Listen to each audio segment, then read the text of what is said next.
Hello again, fight fans, and welcome to episode number 322 of the Neutral Corner Boxing Podcast. I am your host, Michael Montero, for Ring Magazine and the Ring Digital YouTube channel where you're watching me live, and ringtv.com.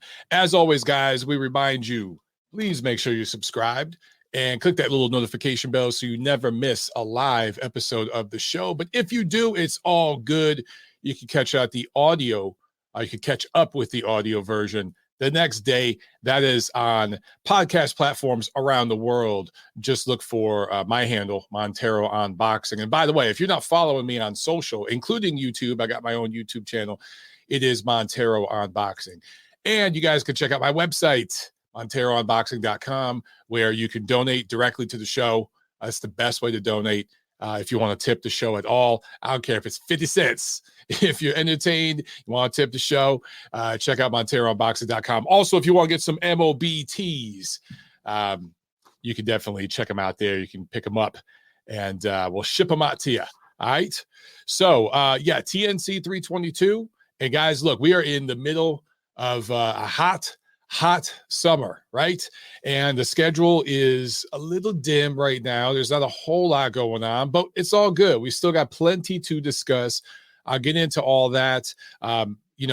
Maybe you guys want to call in and talk about Ryan Garcia, maybe not. We'll find out. We'll see how the phone lines look. But in the meantime, I remind you, please make sure you pay that fee on this show. We do not charge a monetary fee.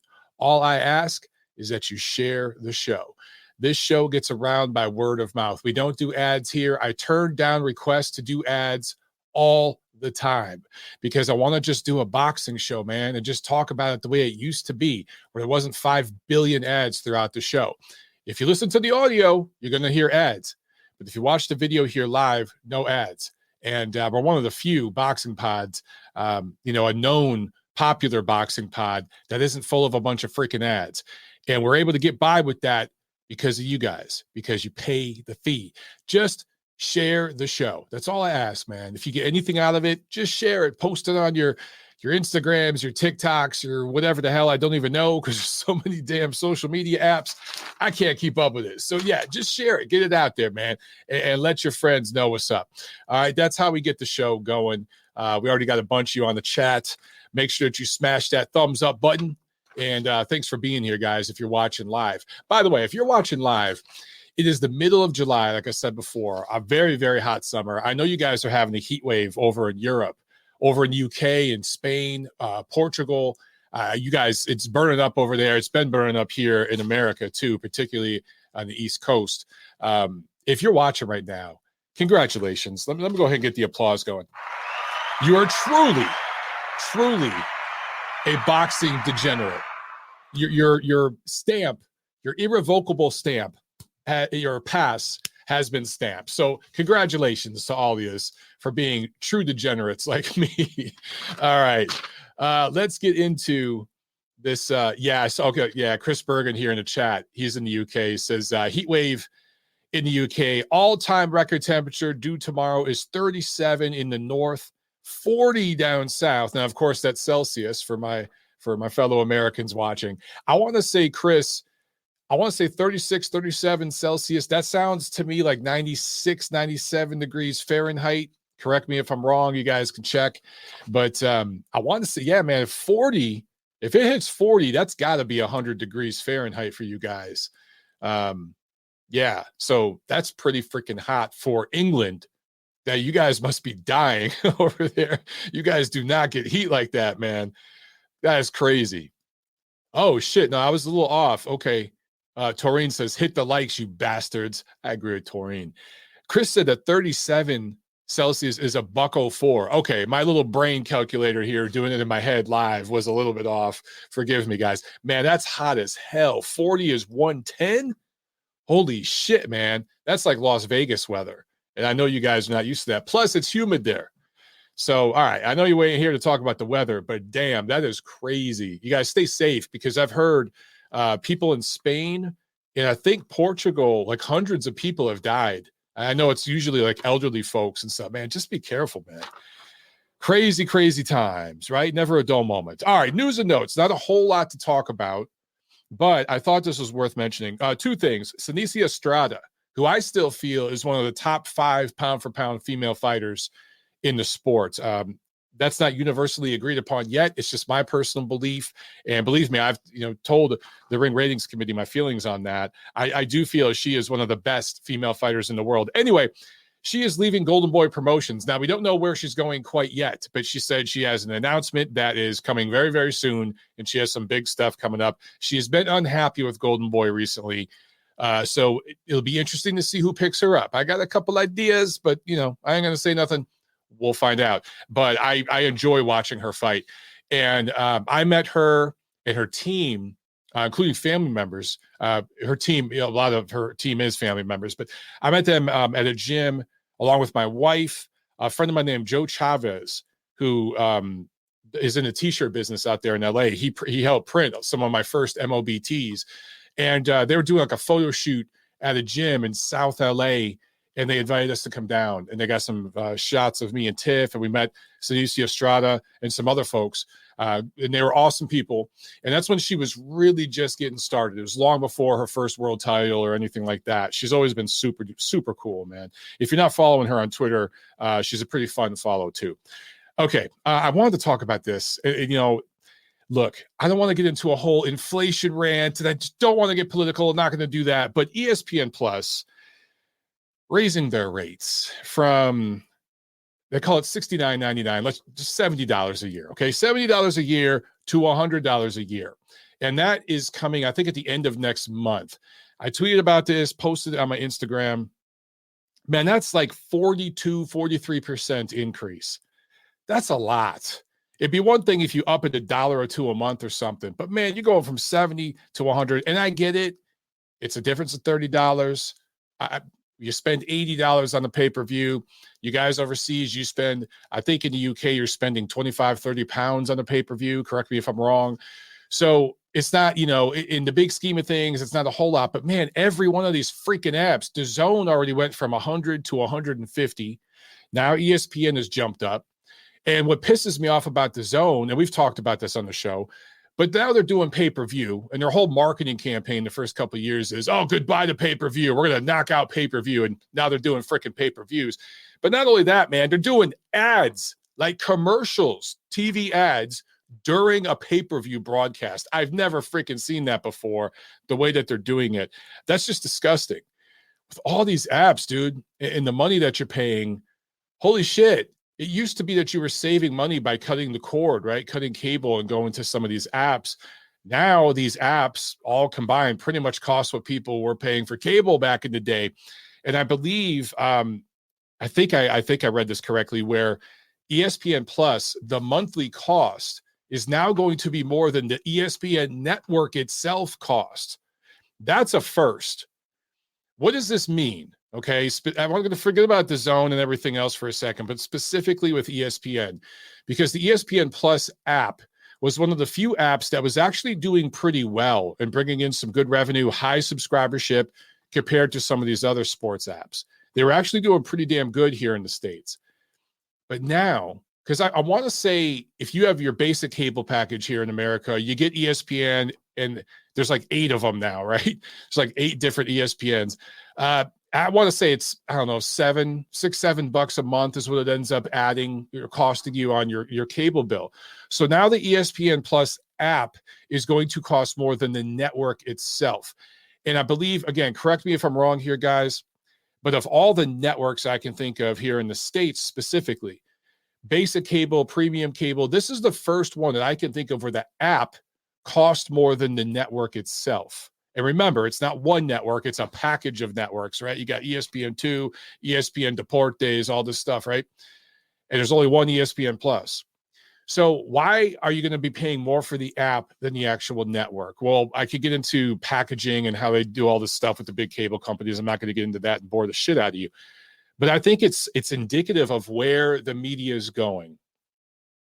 There are probably more people with certain sporting events anyway, watching the ESPN Plus app that are actually watching the actual damn ESPN Plus network. And they can see the trending analysis moving. They can see where the viewership is moving, particularly live viewership in people's homes, and then DVRing something on ESPN versus watching a replay on ESPN Plus. They know where people are going and where they're watching stuff, and that's why they're starting to shift everything. That's just what it seems to be to me. Also, ESPN is just bleeding money. They're losing money because so many people are canceling their subscriptions and everything with cable. So they're moving more and more of it to the app. And as I've been saying on the show forever, that's the future of the industry. It's not just boxing. More and more media in general is going this direction. So I just find it interesting that, you're going to pay more for the plus than you're going to pay for the actual networks on TV. What I find is that a lot of people don't even really get cable for ESPN. It's just part of a package. You get, 100 channels or whatever, and the 10 ESPNs are part of it. A lot of times ESPN is on at a bar as background noise, in an airport as background noise, in a restaurant as background noise, right? And in a lot of people's houses, let's be honest, and a lot of the break rooms of people's offices, it's on as background noise. It's no different than like CNN or the Weather Channel, that kind of shit. But when people get ESPN Plus, they're looking for a specific thing, a specific sporting event. That's where they're going, and they're choosing that specific thing. And when you pull that up and click it and watch it, they know it. They can track all that. They can see it.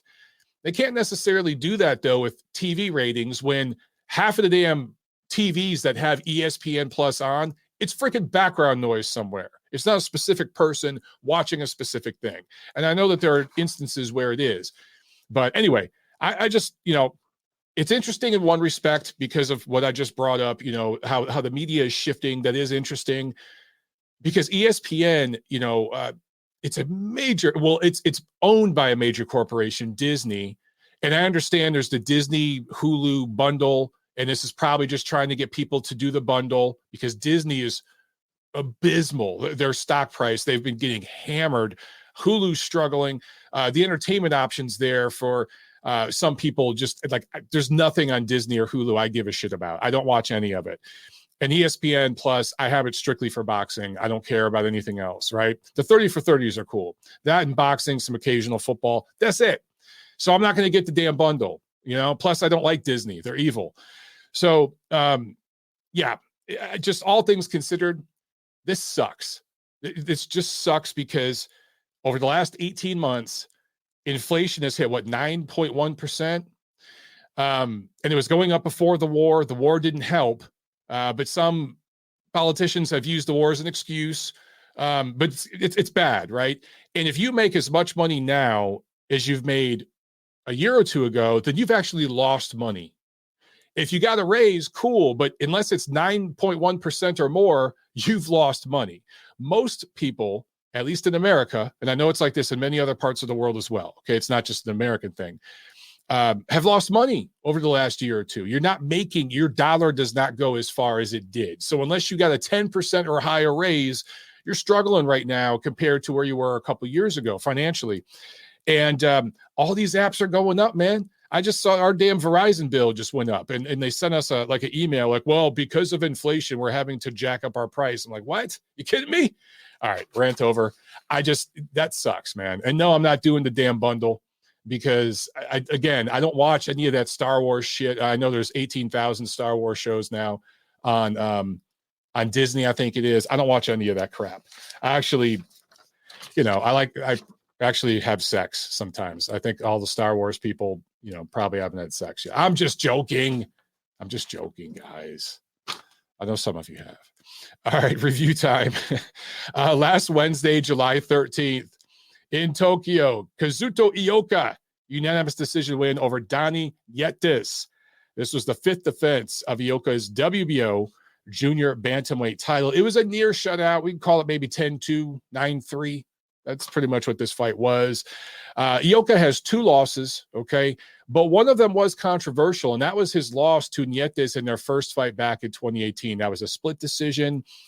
Some people, a lot of people thought that Ioka had done enough. The other loss was to Amnat Roenroeng back in 2014, who went on a pretty good run for a while, and that seemed to be pretty legit. That was a loss there for Ioka, but he's been on a hell of a run.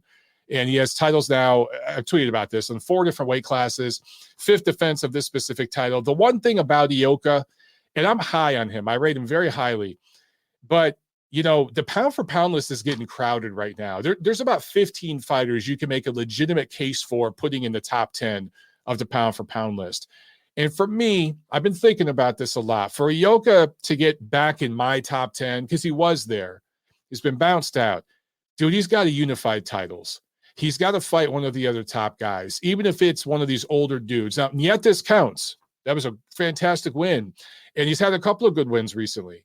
But I want to see him in there against an Estrada, against a Chocolatito, that type of fighter.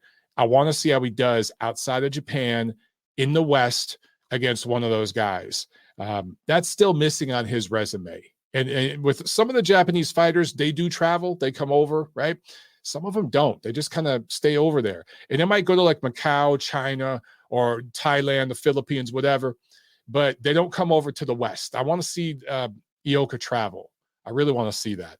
Friday, July 15th, Top Rank had a show from Temecula, California on ESPN and ESPN Plus.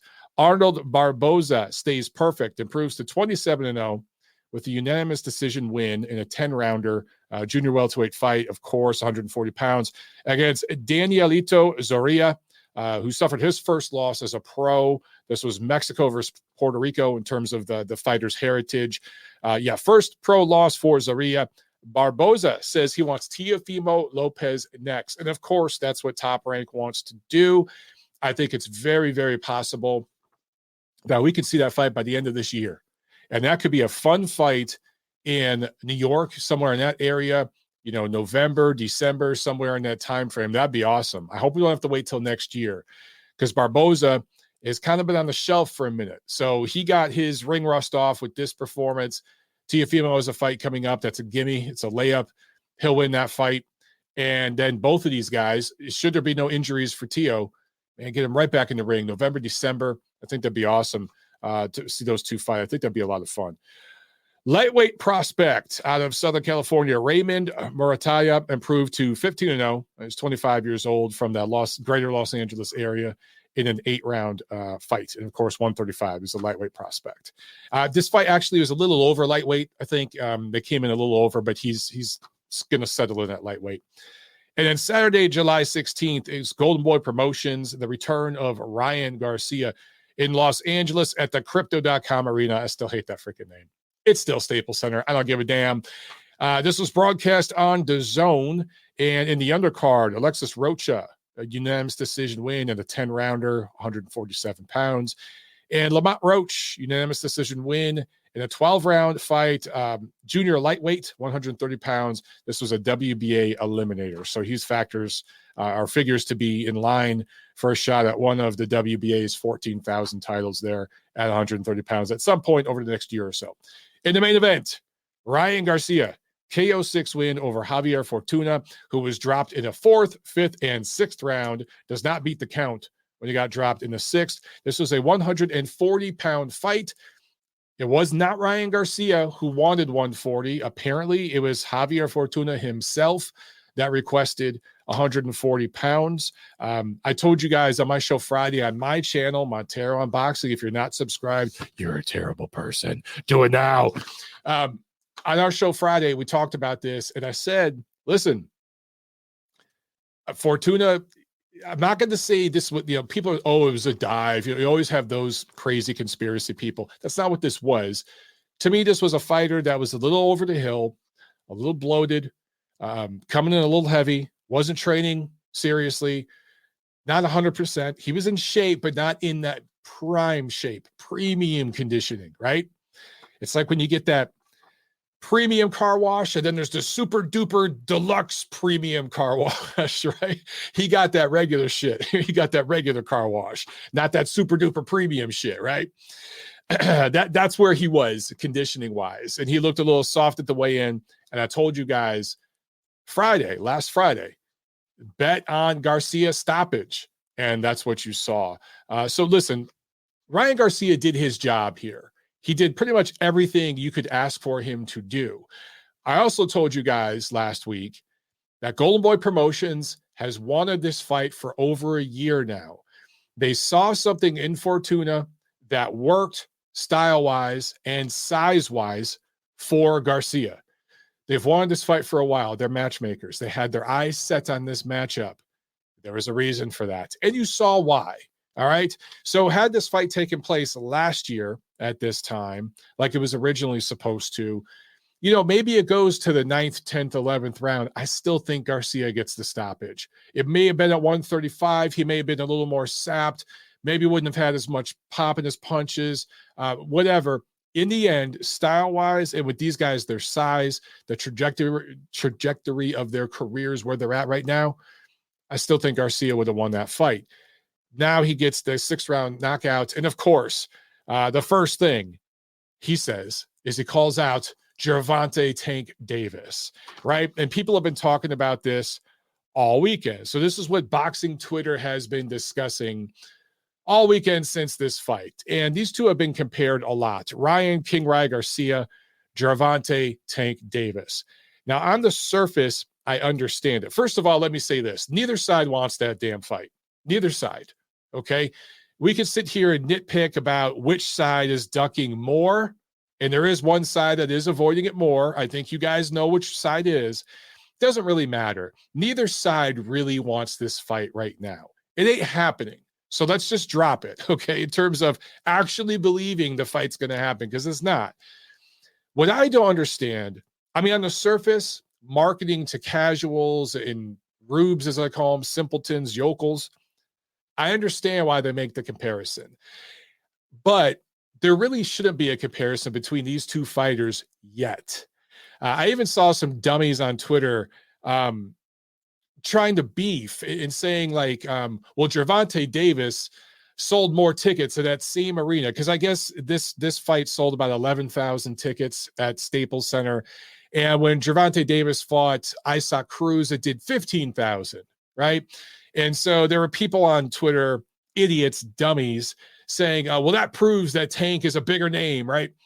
And there's this dick measuring competition between these two groups of fans and media lackeys who are kind of getting paid indirectly through this whole thing that go back and forth over this kind of shit. Well, this guy has more social media followers. Well, this guy sold more tickets. They always leave out the details. Gervonta Davis's fight against Isaac Cruz, yes, it was the same venue. Yes, it did about 4,000 more tickets. It was also an early December fight card with a strong co-feature that brought in several thousand tickets, mind you. Sebastian Fondura fought in the co-main. That's in LA, and he brought in several thousand tickets for his that fight in the co-main. So they have a stronger card, but also an early December fight card versus a mid-July fight card. Anybody in the boxing industry will tell you that a mid-July fight card is not going to do as well commercially for the most part. There are exceptions, particularly in the international market, but specifically in the American market. A midsummer fight card is not going to sell like a fall show, a winter show, an early spring show. It just doesn't. Generally speaking, guys, the boxing promoters in between the two Mexican holidays over the summer, they slow down. You don't see as many big name matchups there. You see more stay busy type fights in that summer time frame. There's several reasons for this. Anyway, I only bring that up because I just saw dummies making that stupid comparison about number of ticket sales. And then people bounce back with social media and all this different stuff. And my thing is, listen, Kingry is 23 years old. He has 23 fights. He went pro in 2016. He's never fought for a world title. He's never fought on pay-per-view or headlined a pay-per-view card. Gervonta Tank Davis is 27 years old. He went pro in 2013. He only has a few more fights, sadly, 27 fights, even though he's been a pro for more than 3 years longer. But he's marketed as a 4-division world champion, and he has headlined several pay-per-view cards now. These two fighters are at two different stages of their careers. If you want to compare Kingry Garcia to anybody, compare him to Devin Haney, compare him to Teofimo Lopez, because he has more in common with his length of time fighting as a pro, his age, those sorts of things with those fighters. That's who I'd compare him to. Gervonta Davis is going to be 28 years old later this year. Dude is not a prospect. And he actually has held a legit world title. When he beat Jose Pedraza 5 years ago or whatever that was a legit world title fight. And he's fought for pieces of the WBA belt, the Reggie belt, the Super, all these. I can't even keep up with the types of WBA belts he's fought for. But even though they're not the legit world title, it's being marketed that way. And he's a pay-per-view guy, right? He's being marketed as a headliner, a quote-unquote pay-per-view star, a 4-division world champion. Ryan Garcia is still being developed or marketed as a developing fighter who just got with a new trainer. This was his second fight with him. These two are in different stages of their careers, in my opinion. What's crazy is that in terms of their level of opposition, it's not that different. Now, I'd put Gervonta Davis's level of opposition slightly above Ryan Garcia's, just because when he fought Leo Santa Cruz, the amount of experience Leo Santa Cruz had, more experienced than just about all of Ryan's fight opponents. So in that sense, I'll give the edge to Tank. But when you look at the fact that Leo Santa Cruz started at 118, 122, he had some decent work at 26, but he moved way up to fight Tank, and that was basically a cash out fight. That was what Mikey Garcia did for Errol Spence, right? And you see that happen over there a lot, the way they do business. And look, man, Ryan Garcia, his team is doing the same damn thing. Javier Fortuna, small guy that they, came up. And you know who they're going to fight next? Joseph Diaz Jr., who, it started at 126? And they're going to fight him. They're going to make him probably come up to 140, right? So they're doing the same thing over there. I get it, guys, But the reality is, Gervonta Davis went pro in 2013. It's 2022. That's 9 years. He's been a pro for almost a decade. Okay? You're comparing that to a guy in Ryan Garcia, who I would call a contender now, a legit contender, but he's just getting to that contender stage. He's just getting there. So to me, to compare these two fighters and to try to make them the next big thing, let's it's going to be the new Floyd Manny thing, which is so freaking annoying to me. It's going to be the new Anthony Joshua, Deontay Wilder thing. And it just drives me nuts the way they do this. I get why they do it, particularly over on Tank's team, and the way that they market over there and the way they do things. I get why they're doing it. It's getting their base riled up, and that's how you get people's emotions involved and everything. I get it. And for the record, Ryan Garcia didn't make it any better by calling out Tank's name, knowing damn well that fight ain't happening. He knows that fight ain't going to happen, but he's kind of, using that to build himself up a little bit and to make him seem like he wants it to his fans, right? So it's this game that these guys play. Let me just set the record straight here. You're not going to see Ryan Garcia and Gervonta Davis fight anytime soon. I also think that Ryan Garcia is probably going to stay at 140. He looked really, really good at 140. And 140 is about to blow up. 135 right now has a legit, unified, undisputed champion. That's Devin Haney. He's contractually locked in to fight against George Kambosos again. Maybe that fight happens. I think it will, because it's easy money for Devin Haney to do it again. As long as he can make 135, he's going to go through with that. So if you're Ryan Garcia, unless you want to fight Devin Haney, which is a fight I'd rather see. I'm a boxing purist. I'd rather see Ryan Garcia fight Devin Haney before he fights Tank Davis. I want to see Tank Davis fight somebody at his level. Another veteran fighter who's been a pro for 8-9 years. Not one of these kids that's just still figuring it out. That's who I want to see Tank fight. But I don't think Ryan Garcia is going to fight Devin Haney. I think he's going to stay at 140 because Josh Taylor already got stripped of one belt. He's maybe going to fight one time more in that division. Then he's moving up, and all those belts are going to open up, and there's going to be opportunities to fight for a vacant title there soon, within the next year. And I think that's what Ryan Garcia and his team are targeting. That's the way I see it anyway. All right. We got some super chats to catch up on. And then I got to preview what's up this week. There are some fights this week. Trent Nam-Perea with the super chat. Thank you so much, my man. He says, Ergashev, Detroit card looks dope. Ismailov, Hicks. When is Ergashev fighting up there in Detroit? Let's see. See if I can find this.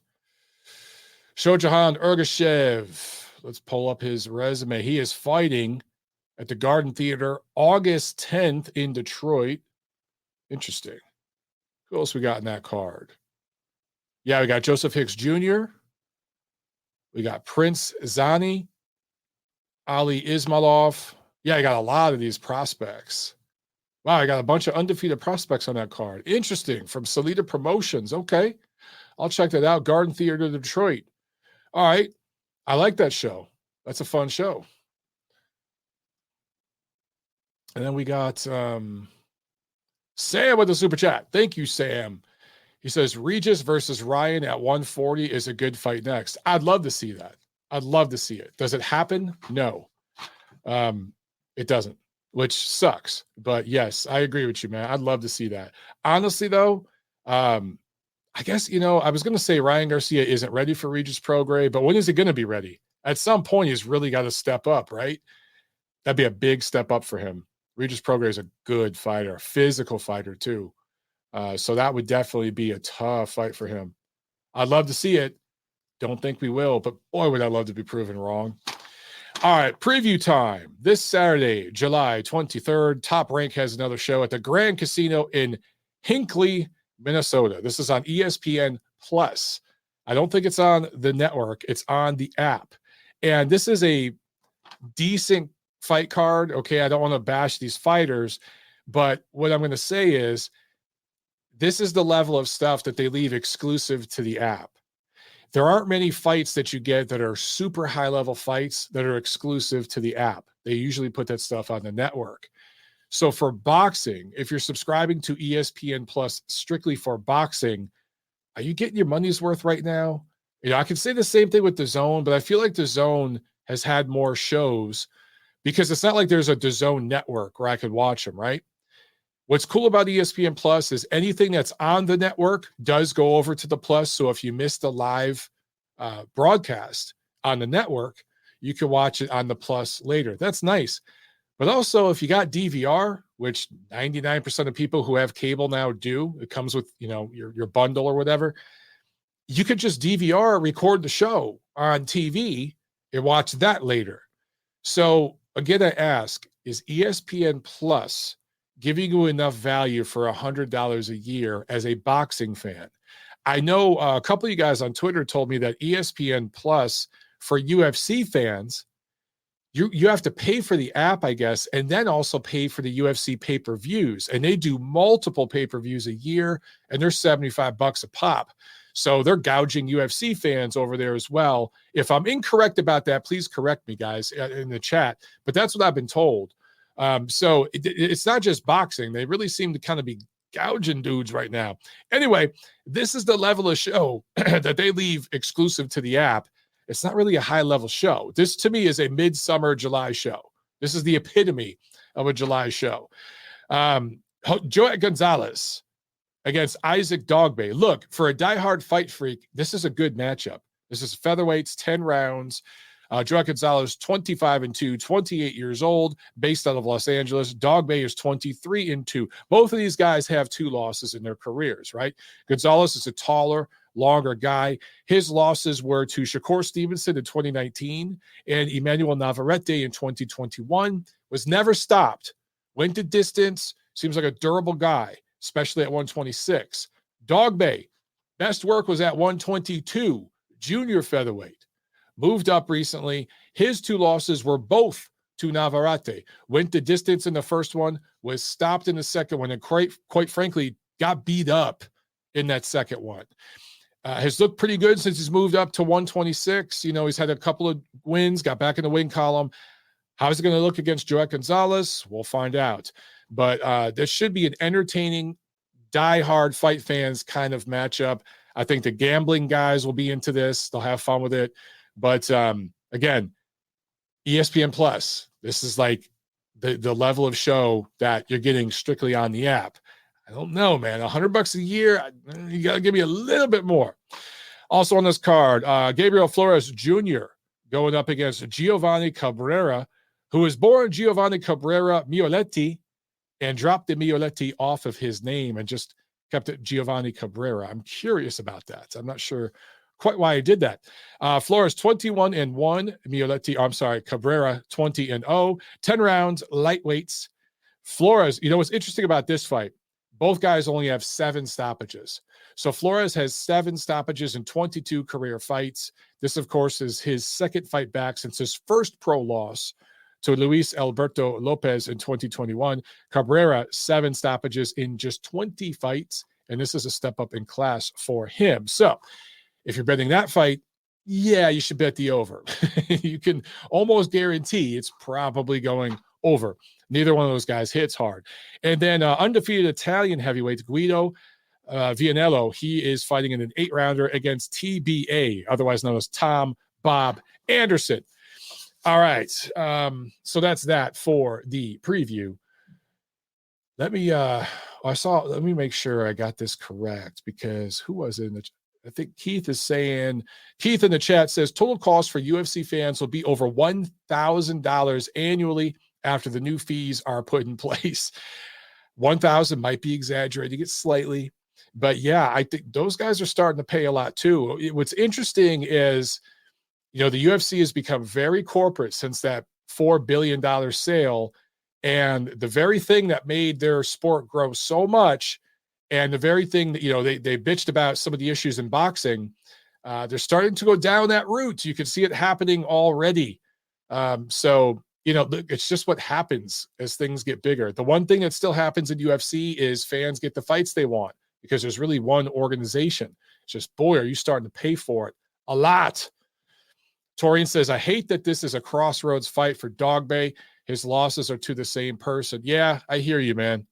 I just think, you know, he got beat up in that Navarrete fight. And look, maybe it could have been one of those fights that changed him. It could have just been one of those nights that it was just no big deal. Like, he recovered from it, and he's still the guy that he was before that. I think we're going to find out in this fight. You know, we're going to get answers. We should get answers. All right, let's jump to these phones, man. Got a few phone calls here, guys. Let's do it. And looks like we got Jack. And we got a UK call. We got Nacho. All right, cool. Let's jump to Jack first. Jack, what's up, man? You're on the show. Hey, it's pretty early for the phones. I wasn't expecting it to be that early. It's pretty like, damn, dude. But dude, Ryan, he surprised me. That was insane. Like, I thought he was gonna win, but I was like, maybe what's his face can pull it off. Fortuna. I was like, maybe Fortuna can pull it off. But dude, he's the real deal, and I think you'll agree with me when I say styles make fights. And I think there's no way in hell Haney could beat Garcia. I see Garcia knocking out Haney. It'd be a fun fight, man. I think, I mean, in terms of like speed and explosiveness, obviously Ryan Garcia, I think he's faster. I think he's more explosive, hits harder. But as far as craft and boxing and footwork and keeping his chin tucked and stuff, I give Haney the edge. I think that'd be a really good fight, dude. That'd be a good just style of matchup style, you know? And that's like, I'd love to see that one, but no one's talking about it. Nobody. Chris says, shout out to the time Jack Alter called in while serving customers. Oh, shit. You remember that? You're like, yeah. Oh, dude. That's when you still worked at Myers, right? I think you still worked at Myers. Yeah, Myers. Oh, God. That was funny as hell, man. Good times. Yeah. Dude wanted Redbox. It's like, bro, who the fuck gets Redbox anymore? I didn't even know they still have that shit. That's crazy. Yeah, I remember that shit like when I was a kid, like Blockbuster when I was like 5 years old. Yeah. Like what the fuck? But no, Ryan showed a lot of skills. He showed a great jab, great offense, and dude, Hamed says, who does Jack think wins, Tank or Ryan? By the way, Hamed talks so much shit just to come on and never say anything about me. But dude, you want to hear my Hamed impression? Do it. How are you, Mike? And then he's like, I'm good. He said it twice. That accent was pretty solid. That was we got to hear Hamed's opinion of your impression of Hamed. But that accent was pretty good. Yeah, bro. Don't talk shit. Come on. funny. Want to talk about shit in the chat? Come on, bro. I want the smoke. But no. What I think about the Tank Ryan fight, I think that's honestly like 60-40 for Tank because Yeah. As of right now. As of right now. Yeah. Would you agree? Like 60-40 for Tank? I think so, man. But I think it might change. Maybe Garcia develops more. My thing with Tank is he hasn't really developed in recent years because his opposition hasn't gotten better. I think Ryan Garcia has been developing a little bit. He still makes huge mistakes, but he has been developing. So Hamed says get to Golovkin. Okay, I will right now. Gun to your head. Imagine if it happened. I already texted this to you. Floyd versus Triple G. Gun your head. 154 if it actually happened. You're talking like prime for prime? Yeah, 154. Prime for prime, 154. Dude, I would maybe take Golovkin points if the judges were being fair. Fair. Yeah. I do think Floyd defensively would be able to last the distance for sure. But I just think Golovkin's jab would be good. I think it'd be very close. I think because Floyd would make Golovkin miss a lot. But prime Golovkin, the jab to the chest and some of the body work, I really think he could win a decision against Floyd. 115, 113, something like that. Interesting. But I love Triple G because he gets so much hate, and I have to stand up for the guy because he's such an accurate puncher. If Cotto was making like Floyd's nosebleed with the jab and like hurting him and winning fight with his jab, imagine what Golovkin would do. Yeah. Actually, imagine how. I mean, you can't really like. I talked to Layman about Vladimir Klitschko's jab, who has an all-time great jab, and I think I've said this on the show before. You can't. It's one of those jabs where you can't move your head out of the way in time. You gotta put your hands up to defend it. He was like, I couldn't defend Vladimir's jab by moving my head with it. I had to keep my hands up to block it. It's like that with Triple G. So I think Triple G would take that fight. And I was gonna ask one more Triple G question just to make Hamed pissed. But prime for prime, Canelo versus Golovkin. Prime Golovkin versus prime Canelo. So probably what if it was 2018 Canelo versus the prime Triple G? I still think it goes the distance, but I just think Golovkin wins more clearly. I think it's, probably still 8-4 or 9-3 or something like that, just in terms of styles. But I think that the rounds would be more decisive and it'd be harder to rip Triple G off. But I still think it'd go the distance, man, because we've just never seen Canelo stop, dude. He does have a very good chin and a good defense overall. So I think it'd go the distance. Obviously, I pick Triple G. Interesting. Then one more thing I wanted to touch on, because you said this. I said for the Canelo Triple G trilogy, I'm kind of worried that it's going to be another close fight, and most are going to have Triple G winning, and then they're going to give it to Canelo. Then you said, I think they get the scorecards right. So what do you mean by that, fool? Who, me? I think that you said that to me.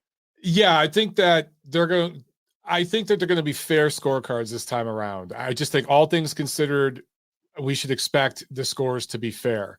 I still haven't given my prediction for that fight. I'm going to wait. Jack, we got a lot of time before that fight. We got a lot of fights coming up before that I'm looking forward to and I'm thinking about and breaking down. We got over 2 months before that fight. So when we get closer to it, I'll make a prediction. Bro. But I think the judges will be good, man. I really do. I'm going to be positive. I hope so too, man. All right. You have a good night, and I'll be listening into the show. All right. Thanks, Jack. Peace, man. Yes, sir. All right. I think, you know what? I think Hamed is next. Yeah, I should have brought Hamed on the line with Jack. That would have been great. Let's bring Hamed on here. I think Hamed, is this you? Yeah. Hey, what's up, man? How you doing? Nothing much, man. Same as usual, but yeah.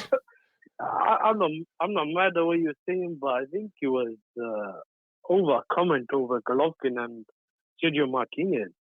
I think from the Friday show. I've known him for a while because when he started watching boxing, he used to be on another show, and I used to hear his opinion. I mean, let's just be real. he's a big Golovkin fan. I'm not a detractor, a hater by any stretch, but I don't know if he was watching boxing when Sergio Martinez was beating up guys like Pavlik, Paul Williams, and Chavez. Now, I'm not saying that means he would have beaten Golovkin. I just don't think that would have been a cakewalk. Because style-wise, Oh yeah, after no the way. Brook fight, I can see Golovkin winning that fight, but to me that would have been like a close fight. Maybe Golovkin drops him, but I don't know about knocking him out. It's possible, but I think it's possible. I think I'm with you though. I think it would have been a close fight, but I think Golovkin's jab instead would have slowed down Sergio's movement, and I think there would have been an opportunity for Golovkin to stop him late. But I would have edged that fight to Triple G. I would have. Yeah, but what time are we talking about the fight? Because I don't know if, like, a lot of these Golovkin fans, I don't know if they were watching boxing. I'm not talking about normal fans like these fanatics. Because in 2010 and 2011, Sergio Martinez, I know he started boxing late, but he was like 34, 35. And at that time, I know it wasn't Golovkin's fault, but he wasn't even, I don't even think he was ranked by Ring Magazine because he had that problem. No, he wasn't. With his, I think, because he had a problem with his, I think, European promoter. But I'm saying if they fought when Sergio Martinez was close to his prime, I don't know about knockout. I can see Golovkin winning. It's possible he could stop him late, but I don't think that's a cakewalk. Because definitely not a cakewalk. He was fighting very good fighters. He was vulnerable, so I could definitely see people arguing for Golovkin. But I think the speed, the footwork, I do think it was a fight that could have went either way. So I'm not going to argue one way or the other, but I just think here's why I would say. Do you remember when Sergio was stopped by Antonio Margarito? Now, I mean, that was early in his career. 2000. That was a long right. time. I know. But he had been stopped before. You know, and so when you have that, and he had been dropped, Richard Williams in a fight in England dropped Martinez. I know, I remember. Right, so he had been dropped multiple times, and again, you know, he came to the sport late. I get all, and again, I thought highly of Martinez. I thought he was a real good fighter.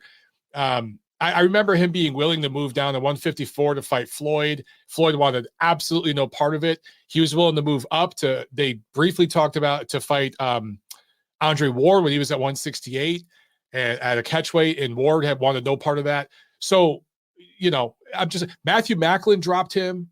I'm just saying, Martin Murray dropped him.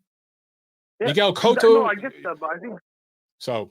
No, he was completely shocked. Yeah, you're right. He was shot. He was shot by then. You're right. His fight against Chavez was like Pacquiao's fight against Margarito. I don't think either one of those guys was the same. But I was saying he was the guy that used to fight down to his level of competition. So yeah, good point. Good point. In his big fights, he did impress because I know Pavlik dropped him, but to me, like that was nothing to be ashamed of because Pavlik was a monster middleweight, and he beat Pavlik like conclusively, like 8-9 rounds. So he had very good wins over, I think it was Paul Williams, Chavez, and Pavlik. And if you had, I know Sergei Jinjuric, if I'm pronouncing his name correctly, that's it. Maybe wasn't as good as some of those guys, but he was highly rated as well. And Martinez just blitzed him.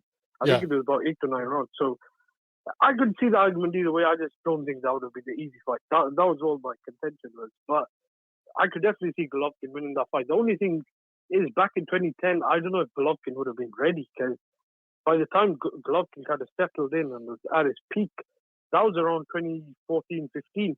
By that time, Martinez was done. So 4 or 5 years prior, at that time, Martinez was highly ranked on the pound for pound list. So I could definitely see Martinez winning that fight as well.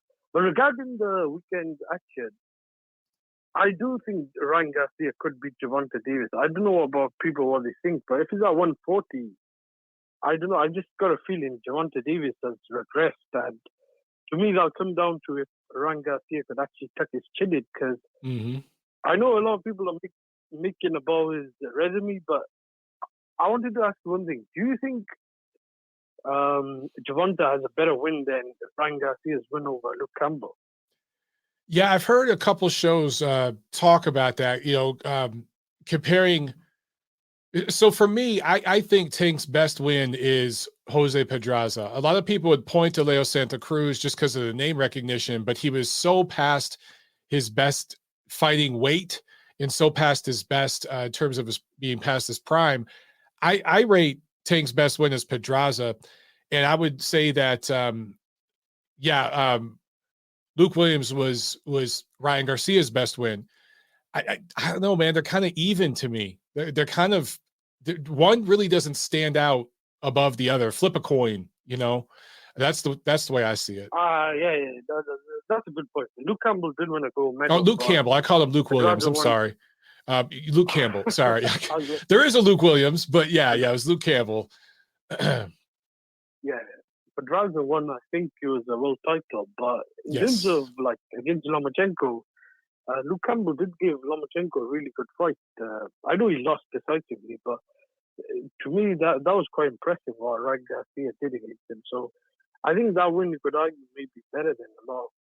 You can make that argument for sure. If they were to fight, if they were to fight, I think Gervonta Davis would be a favorite. But if this is at 140, I don't know about that, and the weight would be a problem. But do you think that fight could happen? Because I don't know about the weight issue if they could both come to agreement. That fight's not going to happen for a long time. And what's going to end up happening, what I could see, I mean, right now it's just up to the networks, right? So they'll say, well, PBC will say, Ryan Garcia has to fight over here.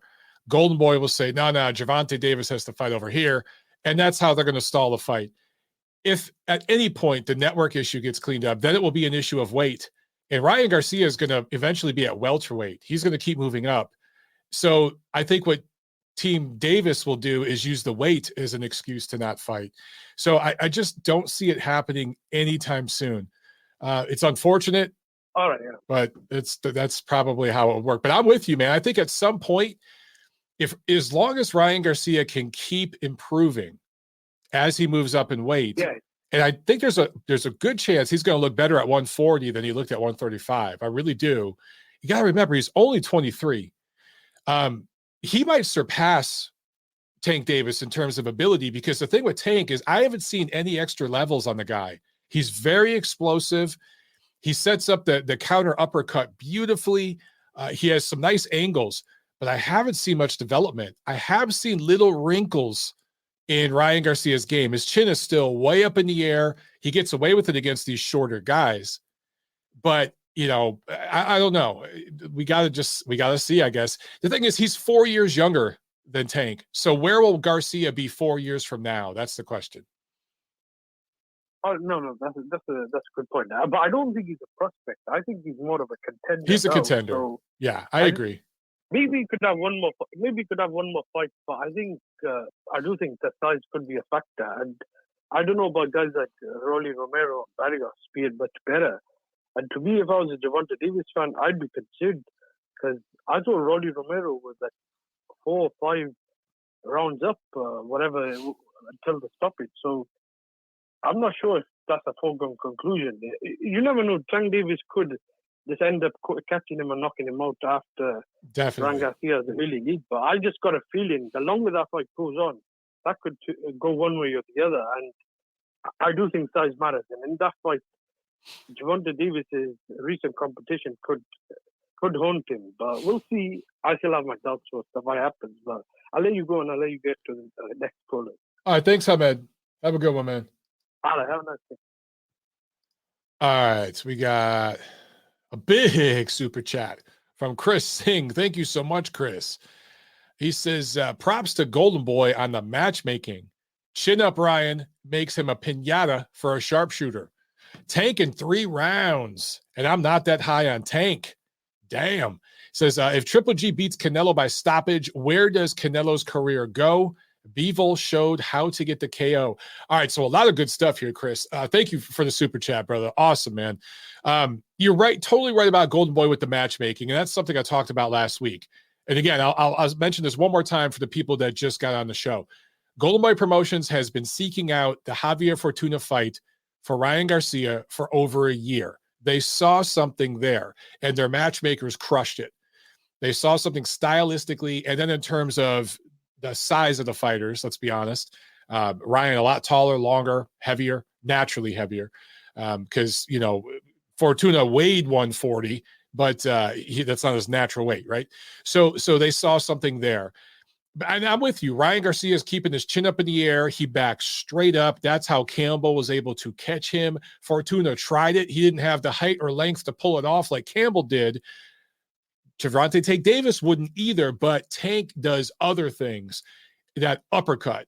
Oh, I really think he could catch Kingry right now with that uppercut. I really, really do. And he'd be able to get under a lot of the shots that Kingry throws. So right now, I would pick Tank. I don't know about 3 rounds. It's possible. But 3-4 years from now, my question is, how much better is Tank going to get in that time versus Garcia? Can Garcia, working with Goosen, and let's be real, he looked better in this fight, and a lot of it is matchmaking, but he did look a little bit better in this fight than the last one. Can he learn to continue using his length, but get that chin down and get his head off the line, get your combination off, and either get your head off the line or step with your head off the line and pivot out, something like that, rather than just backing straight up? Can they start working that in? Can they match him against some tall, long guys like a Luke Campbell? Are there other guys like that he could get in there and fight that don't necessarily hit that hard to work on some of that stuff? That remains to be seen. But I'm with you. Right now, I would pick Tank in that fight. Now, Triple G, if he beats Canelo, and especially by stoppage, I mean, that would almost kind of be a freak thing because nobody has even put a dent in Canelo. He got buzzed one time real early in his career, but I think that was like 147. He was a prospect. Who gives a shit? As a full-fledged contender / champion, nobody's ever put a dent in Canelo. So if Triple G were actually to stop him, that would change everything for Canelo. I mean, his career would take a hit at that point, not because of the loss, but because of the stoppage. People would say, whoa, wait a second. 2 L's in a row, one of them by stoppage against the guy that you hate more than anybody else in the world. What's going on here, right? That really would change the business. As far as Canelo losing to Triple G, period, if he loses a decision, if it's like, let's say it's a close fight that could go either way, like the second fight was, but this time Golovkin gets the decision, probably not going to happen. But I'm just saying, if it did, I think there's a lot of fans out there who would kind of look at it like, well, that's the universe, righting a wrong and working everything out. And now we can all just move on. I don't think that really hurt his marketability that much, but he'd have to get right back in there, man, real soon. He'd have to get back in there. Probably the early next year and get a solid win. And the rematch with Bivol is looming, but he has to look really impressive against Golovkin and win big in that fight for people to really be interested in the rematch with Bivol, or else that's going to be a tough sell too. All right, let's get to this other super chat. CJ Duncan in the house with the super chat. Thank you, CJ. He says, PBC duck into zone. You know what?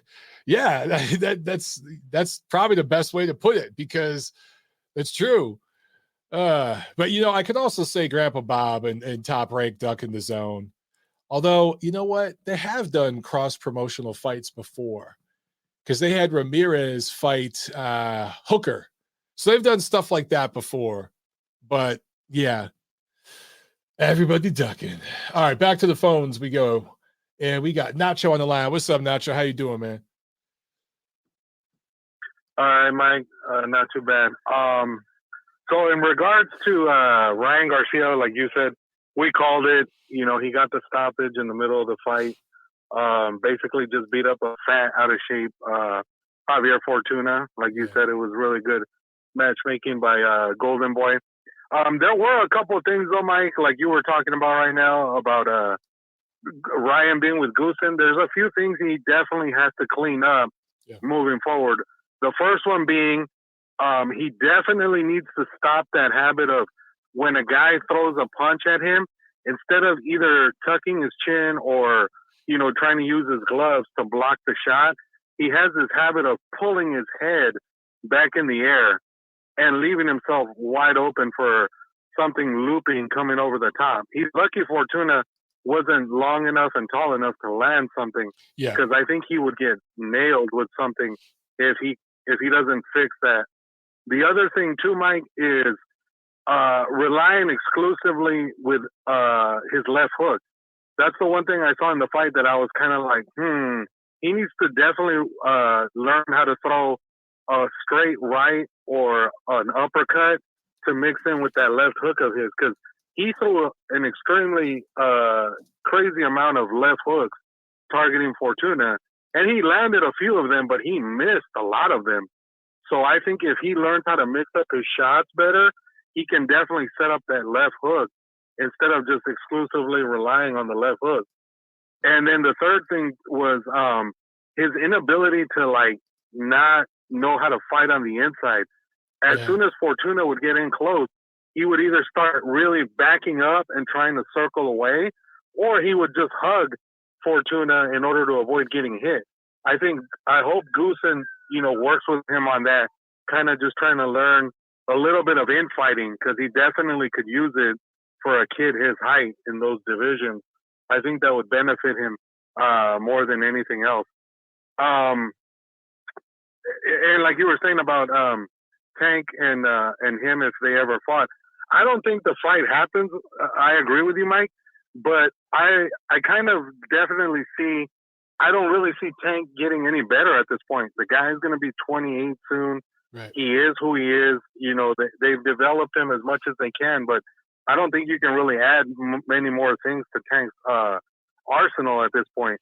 With Ryan, I think you can add a few more wrinkles to his game, and I think you can get him to be an even better fighter right now at his age than you can with Tank. I agree. So if that fight does happen, I don't see that fight happening for at least a few more years, which is the sad part, because I think both of these guys could fight each other right now, and win or lose, I think it would be entertaining enough that you could probably have a second and possibly maybe even a third fight. Yep. But these promoters are so petrified of having their guys lose. That's why we don't see, trilogies as much as we used to. So, it's unfortunate, but who knows if they ever do match up. I do have a question though, Mike. Taurine brought it up in the chat. Do you really think that Tank fights Frank Martin at any point? Because Frank's at 140. No, he's at 35, just like Is he at Tank. 35? Okay, I thought he was at 40. Yeah, he's at 35. No, he's at 35. It's possible, but I don't think that's the kind of fight they do right now at all. I just what they would say right now is there's no money in that fight. There's no reason to do it. And I do think Frank would give him some stylistic issues. And yeah, I just that's the kind of matchup that they're avoiding over there. You know what I'm saying? Mm-hmm.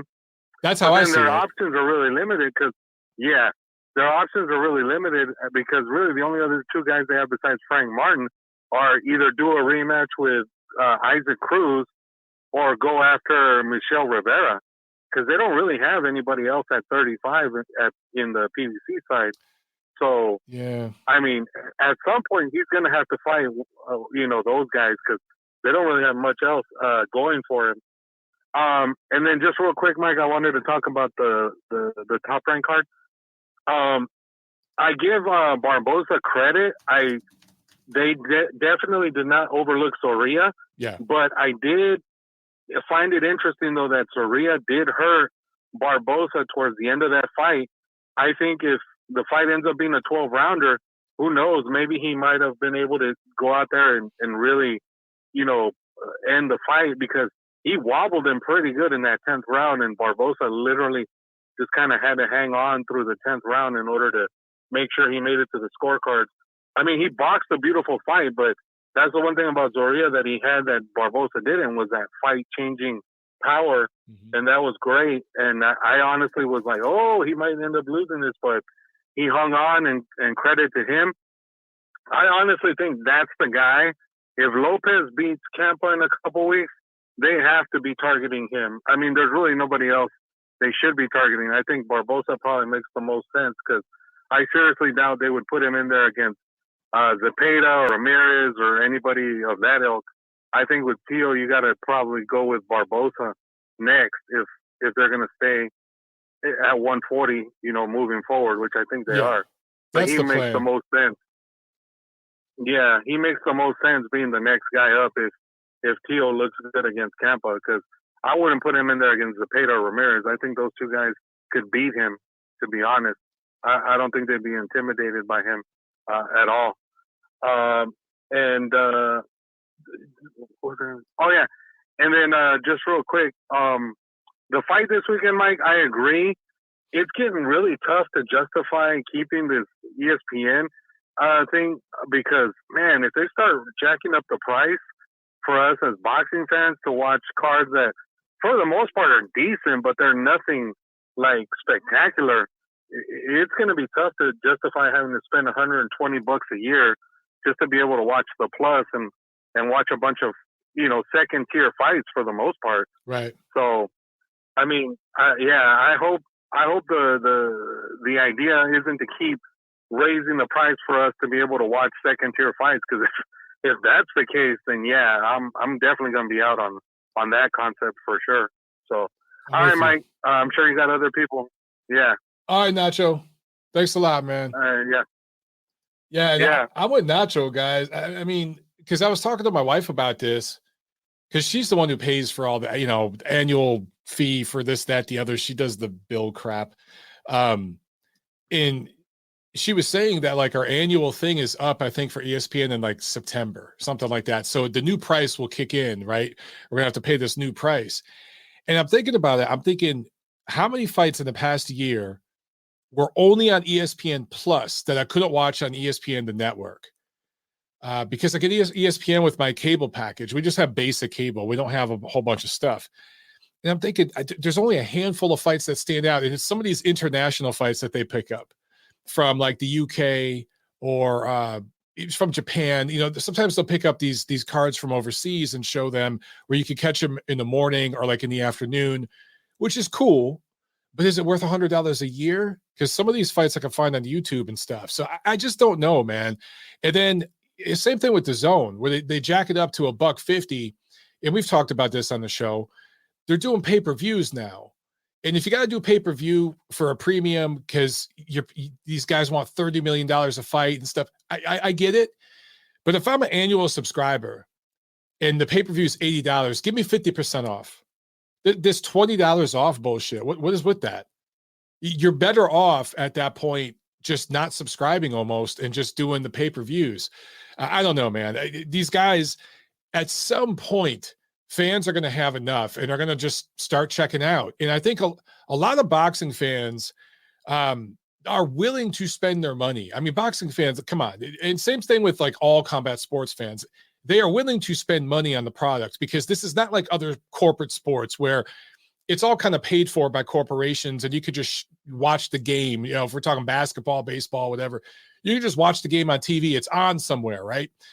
With boxing, with UFC, whatever it is, you're going to have to pay money. That's part of being a fan of the sport, of any martial art. Okay, I get that. Fans will support. They've shown this a million times before. But, man, you're going to get to a certain point, especially if you're DAZN and you're trying to do nothing but sports. In this country, specifically boxing, dude, you got to have a product that makes sense. And $150 a year, and now it's $100 a year for ESPN. And then you got to have a Showtime subscription for PBC, and they're doing 6, 7, 8 pay-per-views a year and everything else. Dude, this shit adds up. It adds up. And the demos, between boxing and UFC, because I get it, the price ends up being the same. I think it was Keith in the chat who brought up, hey, man, UFC does like 10 pay-per-views a year. You got to get the app. These dudes, if you get every single pay-per-view plus the app, you are paying $1,000 a year to be a UFC fan. Boxing's pretty much the same. If you include all the apps and all the pay-per-views here in America, either way, you're paying $1,000 a year if you get all of them, right?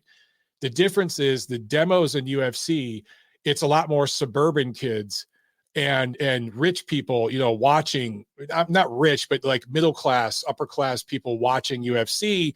Boxing, it's a lot more working class people, watching it, and immigrant populations and stuff like that. So that might not have the same amount of money. So you have to know your audience, dude. You gotta know who you're marketing to. So yeah, I don't know, dude. $100 a year for ESPN Plus, that's a tough sell when you're already paying $150 for DAZN. And then what is Showtime? And then Showtime ends up probably being $100 a year too. So dude, this shit adds up, is all I'm saying. All right, back to the phones. We've got 631. You're on the show. What's up? Hey, Mike, it's Keith. How's it going? Hey, what's up, Keith? How you doing, man? Good. Yeah, that's what I was trying to allude to. Just like if you are really just UFC fan, you're pretty much paying granted, you're not more because of the increase in cost. Yeah. Well, I just thought I wanted to ask you, do you think it's feasible for kind of like what Pro Box with Paul Malignaggi and Roy Jones are doing? Is it feasible for one platform to kind of host or stream all the events if they were to work with like a DAZN, Showtime, or ESPN, or do you not see that feasible? What you mean, like one platform has everything? Yeah, all the fights. So fans have to do. You have to be a member of DAZN, ESPN, Showtime. You have to have Showtime as well. Like if it was essentially where there's a one-stop shop for all the fights in one platform, so it makes it easier for fighters to, or for fans to consume boxing and everything boxing. I was thinking about that, but I just think the way things are structured right now, I can't see it happening, because even with something like let's take DAZN, it's global, right? That's the difference between DAZN and these other apps. Is DAZN is truly global. It's in like over 100 countries. So in theory, if anybody had the infrastructure to do it, it would be DAZN. But there's different rights deals with each one of these networks. So you'd have to have a rights contract with Showtime/CBS, and then with Fox, and then with ESPN/Disney. And then you go over to the UK and it's Sky and it's BT. And so you have to do all these different rights contracts. And I just think the budget for that would be enormous. And I just think that it couldn't happen here in the United States for sure. Even globally, I don't think it's possible anymore. And that sucks. Yeah, that's just I guess the short-term thinking of boxing. Again, boxing promoters feel like it's to go out of business. So that is unfortunate. Yeah. I just want to give my feedback on the Garcia Fortuna fight. Pretty much going to be echoing what everyone else says. I think if I'm Team Tank, I take this fight now, just because there's money to be made, and Garcia is still work in progress. I make Garcia a live dog if they were to fight now. Maybe if Garcia keeps him at bay with his speed, his power, and his length, Tank finally catches him. Later, like second half of the fight, after he figures him out, times him. Because what people don't realize is, Garcia does need to develop more, but Tank doesn't have the best defense. He can be hit. We saw him get hit by Rollies. Yeah, Tita Cruz hit him. Brandon, I don't think hurt his hand, but he still got him. He can be hit. There's some who's tagging him, especially guys who are taller and have that reach on him. Ryan Garcia has that reach, length, and you couple that with the speed and power, so he's going to get Tank a lot of issues. The issue with Garcia is he looked like he had better distance control this time, but he still put a straight back, his chin still out, and his punch variation is very limited. He throws basically 1, 2, 3, or a variation of that, and he can be timed over the top of that. So if I'm Team Tank, I fight him now before he develops more. I believe that anyone can improve regardless of their age. I mean, we saw a little bit of that with Wilder as well. It's just that's not going to happen with Tank, because he even said himself, he didn't ask for the best opponent. Like he essentially just takes what they give him. So I don't see him fighting anyone better to elevate his game, and that fight should happen ASAP if I'm Team Tank. If I'm Team Ryan, I don't want that fight right now. He should go through at least 2 more camps with Houston before he fights. Haney would be a better fight. It's going to be a trickier fight, but I don't see Haney hurting Ryan Garcia, especially at 140. And Garcia is familiar with Haney, and he has the speed and reach to get to Haney, as opposed to Kelly. Yeah, I think that's all spot on, man. I'm 100% with you. I think that if I'm Gervonta Davis and Team Tank, I'm with you. Fight Ryan Garcia now, because, again, just looking at his frame, and what they have to work with, I think that over the next 2 to 3 years, he is going to develop as long as his chin holds up and he doesn't get clocked and like stopped or something. As long as he stays focused and sharp, I think he's going to develop over these next few years. And for Tank, he's not going to develop fighting the guys he's fighting. It's just not. Yeah, no, he's not. If Ryan Garcia stays disciplined and consistent, I mean, to be honest, he's got a pretty big frame. You can we're potentially looking at the next big star because of his look. As as funny as that sounds, he's a good-looking kid. He sells. He's popular on social media. If he gets some good in their wins, he has a crossover deal to do that. So yeah.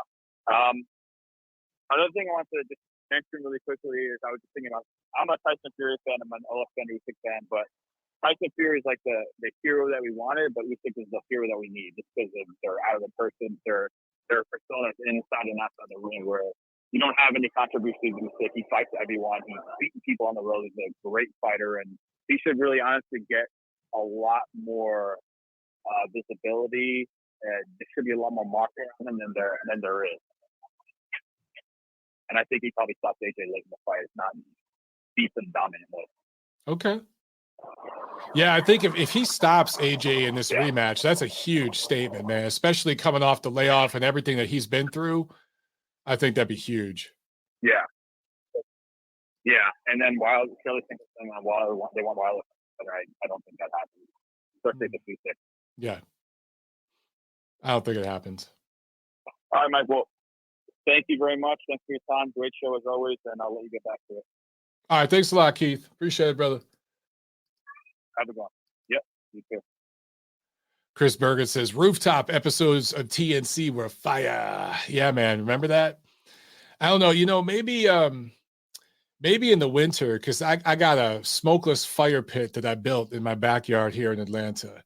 Maybe when it gets colder out, I could do some shows outside in front of the smokeless fire pit. Maybe we could do like fire pit boxing chat or something like that.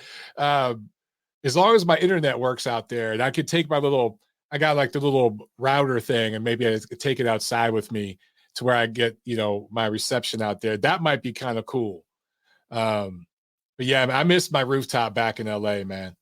But there's not a whole lot else I miss about my old neighborhood, man. It's been burned down. It's been looted. It's been rough the past few years in that neighborhood, man. All right, back to the phones. We got Dad on the line. What's up, Dad? How you doing, bro? Wow, Mike, I think you self-incriminated when you said your old neighborhood you looted and you burned it down and you left. Yeah, I had to clean up before I left, man. Come on. Oh man, that's great. But it was good hearing the callers today. I held back. I wasn't, if there's going to be a lot of callers, I wanted to hear their opinions. And last week, I mean, everything kind of went to plan and all the fights. There wasn't a big upset or anything. And Garcia showed that he's a growing fighter. He still has flaws, but physically, his upside is through the roof. I mean, the left hook. I mean, what can you say about it? I mean, it's just so stylistically unique. It's so looping, but it's so sharp and quick. It's a thing of beauty. I mean, it really is. It is like a whip. So when you have a weapon like that, and then if you can balance it out with a good right hand, and he's developing that right hand, boy, he's going to be something. He's going to be something to watch, and just as long as he keeps his head on straight, I'm rooting for him. With the Hollywood crap and all that other stuff. But what he's saying with Gervonta Davis, I mean, I hate this marinating crap, and I don't even want to call it marinating. I want to call it brining, because brining is a longer, drawn-out process. Okay, marinating, you're going to eat in like a couple hours. Brining is a 24 to 48-hour process. So they're using this as a clout chaser because everyone knows Floyd's not putting him in with Garcia. Yeah. Tank's going to keep fighting C-level opposition, and they're going to milk him for all it's worth. So we can't really get excited about having that fight happen, which would be great if it did.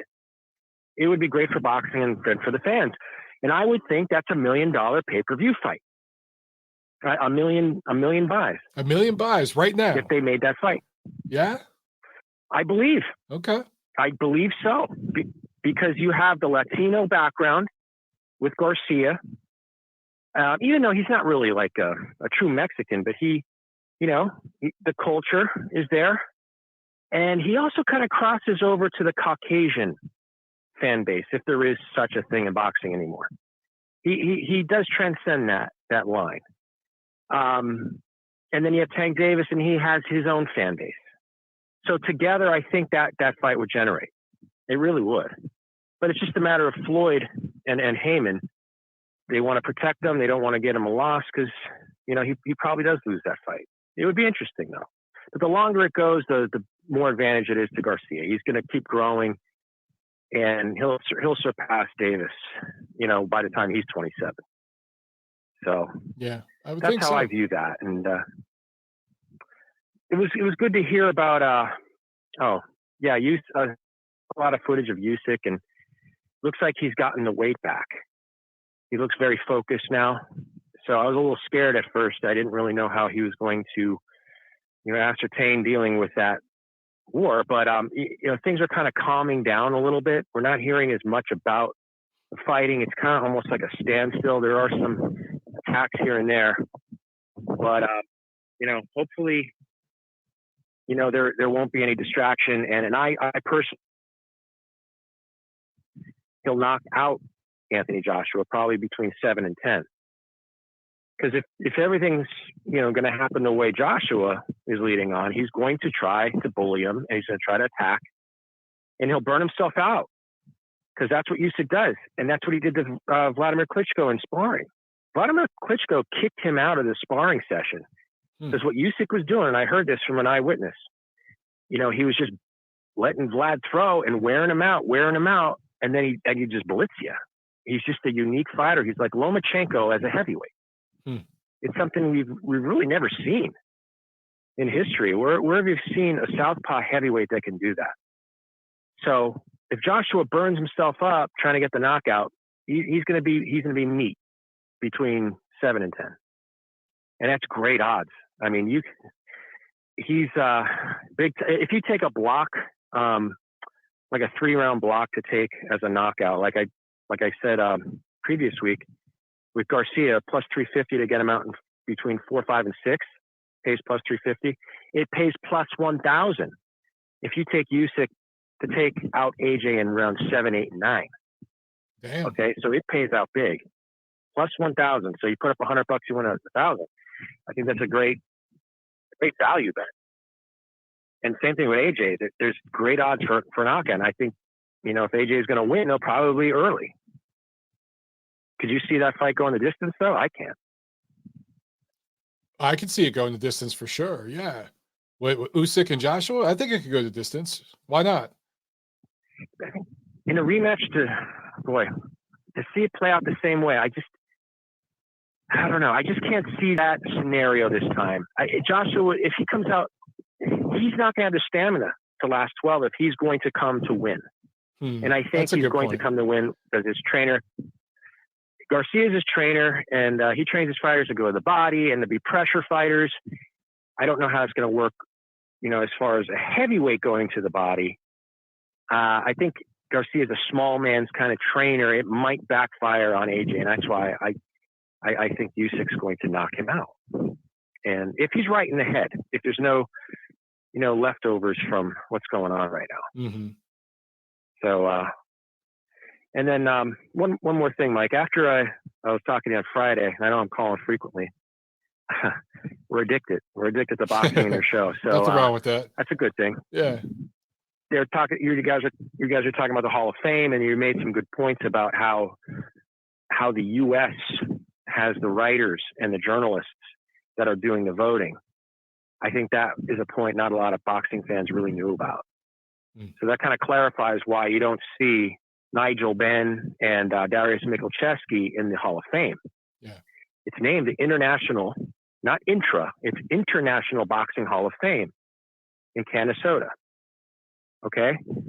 But you don't have these foreign fighters getting inducted. And pre-1990, that wasn't a big deal because you didn't have a lot of foreign fighters because of the Iron Curtain. Right. Nowadays, it's a completely different ballgame. If I would like to break it down, I think it's like, you have BC before Christ and AD Anno Domini, after Christ, and they label like 20 BC or 1990 AD. I think boxing should be labeled in that regard by either the time that boxing switched over to having the weigh-in 48 hours and or the time the Iron Curtain fell when foreign fighters were able to box pro.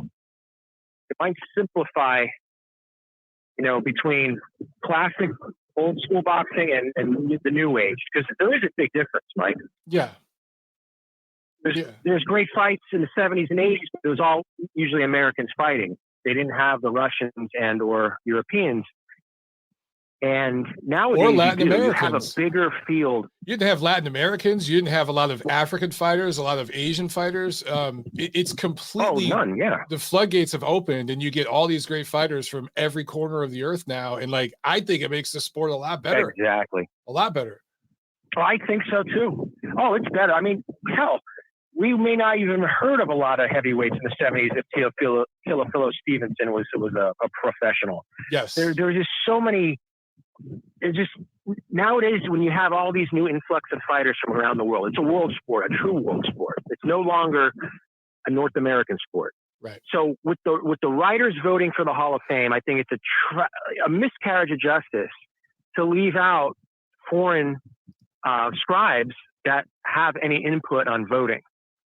And if everyone who doesn't already know what I said before about Michalczewski and Nigel Benn, how the hell is Nigel Benn not in the Hall of Fame? Yeah. I mean, Michalczewski, I guess you could say, well, he was a light heavyweight and he was pretty obscure. He beat Virgil Hill. He had excellent wins. He was unified. He unified 3 belts.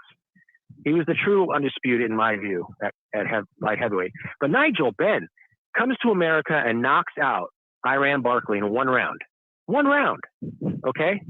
And then he ends Gerald McClellan, who was the boogeyman, in a tragic fight. Mm-hmm. And he's not in the Hall of Fame. It's just it's more than an oversight. So, if people want what's done right for boxing, this has to be cleaned up. The Hall of Fame is a sham right now. Certain fighters getting in that have no business, and people are talking about Wilder being Hall of Fame. My goodness, if that comes to pass, then it's going to happen and start over. It's going to happen. Wow, it's demoralizing. From a classic boxing fan's point of view, I watched it since 1980. So many great fighters that aren't getting the recognition. I mean, and seeing guys protect it their entire career, protect it on purpose, given accolades they do not deserve.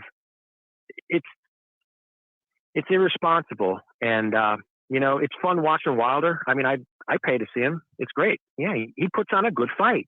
It's fun watching him get beat up too. Okay, but he's not a great fighter. He never was.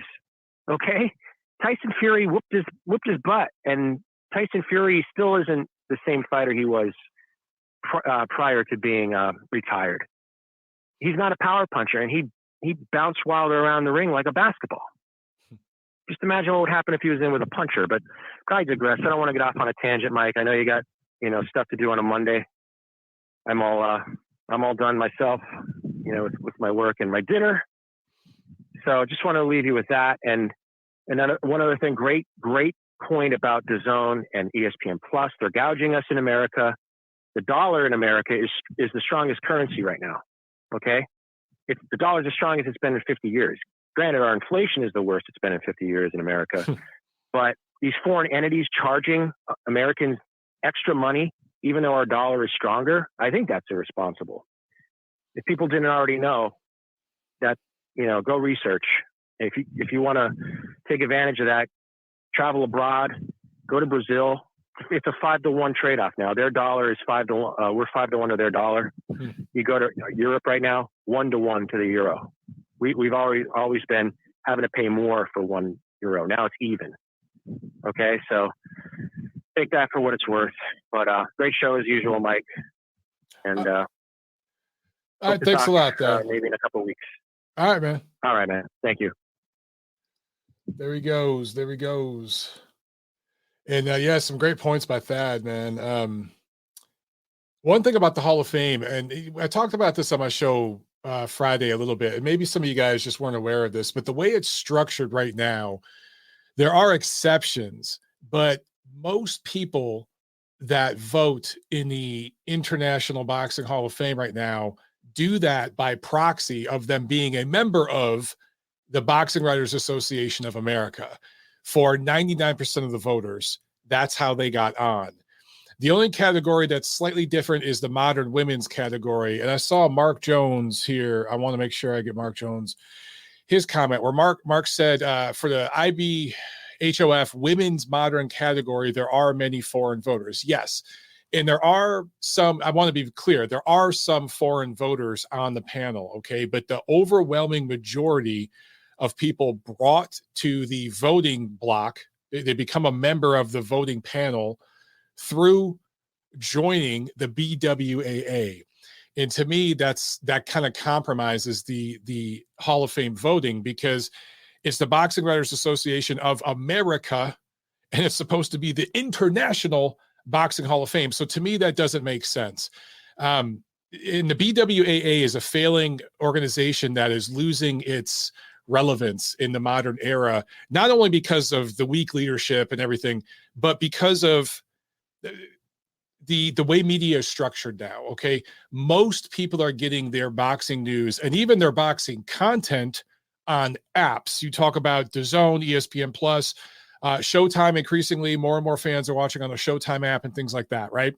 And DAZN, as I mentioned before, it's in over 100 countries. So this is something that's going to continue, and that's where more and more people are getting their news. A lot of you guys are getting news from shows like mine, and it's where you're discussing and chopping up the week-to-week information, right? So the traditional media landscape of writing, and a lot of these guys in the BWAA, the old school voters and shit, they come from like newspaper backgrounds. Like it's just not the same anymore, right? So to me, and I'll just mention this one more time and we'll move on, because I talked about this Friday. And if you guys want me to go into this more and more, we could talk about it maybe more on my Friday show again. I think that the International Boxing Hall of Fame in Canastota needs to separate from the BWAA, and they need to open up more categories, voting categories, because like it's way too broad right now. And I think they need to get a little more specific with some of the, and like there's like a old school era. I can't remember the name they use off the top of my head, and a modern men's era. Like two eras to go over, centuries of fighters. Like, dude, do more. They can break up the fighters themselves into different categories, but they got to get a more diverse voting pool. And I don't necessarily mean, in terms of demographic information. I'm just saying, get guys that it's cool. You got the old school journalists. Okay. Look, I write for a magazine. I write for websites, so I'm proud to be associated with that. But also, I'm proud of doing this show, The Neutral Corner. I'm a podcaster. This is one of the more popular boxing podcasts globally. I saw a couple of you guys in the chat asking about our views here on YouTube. The overwhelming majority of the hits I get on this show are downloads of the audio pod, and not necessarily the live audience here. So because we do it at a time where, not everybody can watch. But the audio version is where I get most of my hits on this show globally. And we're one of the more popular shows out there. So I'm proud of this. And I think that there should be some podcasters. I'm not even talking about myself. I'm talking about other people, okay, that should be brought on as voters. There's some YouTube guys who have done really, really high quality level work for years now that I think have earned the right to maybe have a vote in the Hall of Fame. And then there's maybe some guys that need to be phased out, if we're being honest. So maybe that you should sit on that panel for a certain amount of years, and then you have a term limit or something like that. I'm just saying they could shake it up and make it a little more relevant to the 21st century and the way things are done now. I just think it's kind of outdated the way they do it right now. John Uden with the super chat. Thank you so much, John. He says, after Marius Breda's success with the World Boxing Super Series, I was kind of surprised DAZN didn't pick up his last fight with Opataya in Australia. Cruiserweight gets no love on the streaming platforms. Yeah, that's a really good point, John. And I don't know if it was a rights issue, like the streaming rights were too much money, or there's tangled up with the networks or something. But you think of the amount of money DAZN specifically, because you brought them up, has spent on the cruiserweight division, because they had 2 cruiserweight tournaments, right? First and second season of the WBSS. They spent a lot of money, specifically on Bradis. So for them to not pick that up was a huge, huge loss. And then Bradis loses the fight. So you spent literally millions on this guy. He was the champ, your World Boxing Super Series Season 2 champ. He loses to Opataya, and your audience has never seen this guy now. So when you pick up his next fight as the champion, your audience has never seen this dude. So I don't know what happened there, but DAZN, listen, they've made multiple mistakes that I can point to, multiple mistakes. And it's just a shame, but they need more like real boxing people. You know what I'm saying? In there. Captain Hook Chronicles with the super chat. Thank you so much. I appreciate it, brother. He says, yep, I earned it. International Boxing Hall of Fame. Hey, man, how many French-speaking voters, Captain Hook, are in that pool? I got to say, I don't know one. I don't know one French-speaking voter. So there you go. There are very few. Like, I know a couple that speak Japanese. There's obviously a few that speak Spanish from Latin America. I'm just saying they could do a better job of having a more international pool. And that means more than just guys from Mexico and the UK. We need to get guys from some of these other markets too. How many guys from Nigeria are on the voting block? That's 0. There's been a lot of great fighters from Nigeria. I'm just saying, let's break it up a little bit. Let's have some more global, international representation on the voting pool. So I just think they could do a better job with that. And I think that just the whole way it's structured right now, it's not the 21st century. It's just not. Rex Righteous, he's had a couple of good comments. He said, Mike Tyson is a YouTuber now. There you go. Does Mike Tyson is a YouTuber, right? He has a podcast that's very popular. Me personally, I don't get it.